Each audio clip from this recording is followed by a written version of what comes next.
আসসালামু আলাইকুম গাইস, আমি সিরাজুল। আমি যাচ্ছিলাম শিয়ালদায়, তো ট্রেনে করে যাচ্ছিলাম। তো গাইস আমাদের দেখতে পাচ্ছ ভালোই ভিউ আসছে। ওখানে শিয়ালদায় পৌঁছে গিয়ে একটু কথা বলছিলাম একজনের সাথে।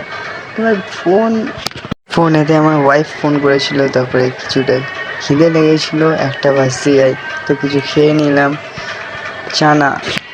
তো ফাইনালি চানা খাওয়ার পরে আমরা গেছিলাম কলেজ স্ট্রিট, যেখানে আপনারা বই খাতা কেনেন। ওখানে গিয়েছিলাম, ওখানে কলেজ স্ট্রিটে হসপিটালে অনেক কাজ ছিল, তাই জন্যে গিয়েছিলাম।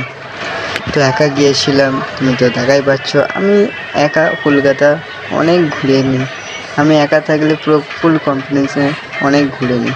আর সামনে আমার আছে ট্রফি তো আপনারা দেখেইছো, কিন্তু এখানে শিয়ালদায় নাম্বার 1 যে কত বড় বড় ট্রফি দেখেছি সেটা আমি ভাবতেও পারি না। গ্রিন কালার ট্রফিটা দেখুন, ফুটবল খেলার বহুত হেভি লাগছিল কাছ থেকে, তোমার তো এখন জানো। তো ফাইনালি আমি যাচ্ছি এখন শিয়ালদার বাড়ি যাব। আর এখানটায় দেখুন মাইকে কি বলছে।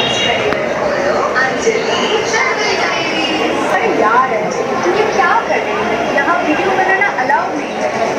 रेलवे प्रीमाइसेस में विदाउट।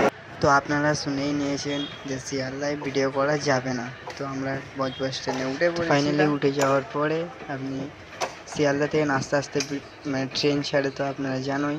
তো একটা কাকা বলল যে এত আস্তে আস্তে ট্রেনটা যাচ্ছে, তো বাইরে থেকে ফোনটা কেড়ে নিতে পারে। তো কাকার কথা শুনে তো আমি ফোনটা রেখে দিলাম।